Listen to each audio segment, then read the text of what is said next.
It's a cocoa bean from the origin Bentray. I don't know if I'm pronouncing that properly, but it tastes just like pad thai.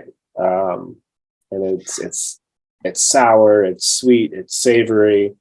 It almost hits all the boxes of what you might expect in a really incredible meal. So yeah.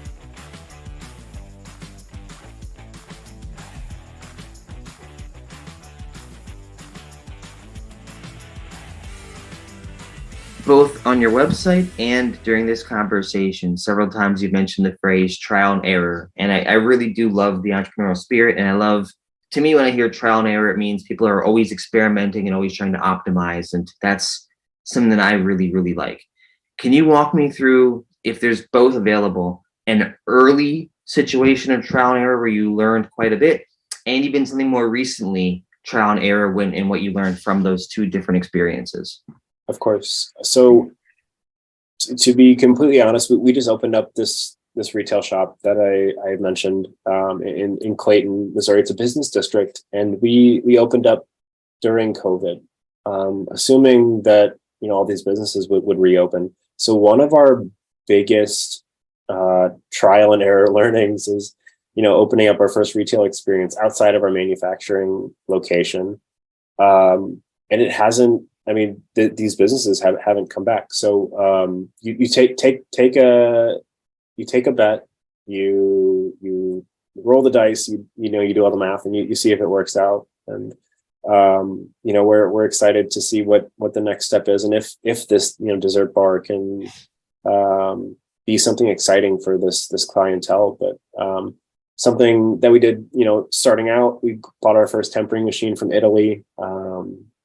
It was a small unit. We called it Nona. Really, really cute little tiny machine.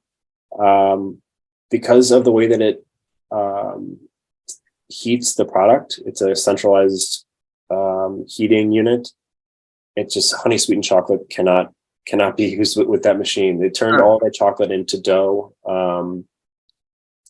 and we had to sell Nona, sadly. But a great way of learning, a very expensive way of learning. It was a $15,000 piece of machinery. Our most expensive piece of machinery at the time was $500. So very excited. You can even see the post on our Instagram early on. But yeah, we ended up having to sell Nona, sadly. Because it's chocolate, because we're talking about flavors, I'm sure you've paired your chocolates with different foods, different drinks, just different flavors in general. What's your personal favorite chocolate pairing? My personal favorite chocolate pairing is it's a company out of Vietnam called Maru. They sell chocolate all over the U.S. At fine chocolate retailers and also on Amazon.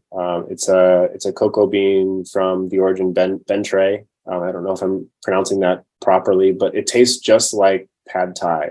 And it's sour, it's sweet, it's savory. It almost hits all the boxes of what you might expect in a really incredible meal. So yeah, pad thai with a coconut milk Bentray Maru chocolate bar. Best pairing ever. Wow, that sounds amazing. Actually, I'd try it.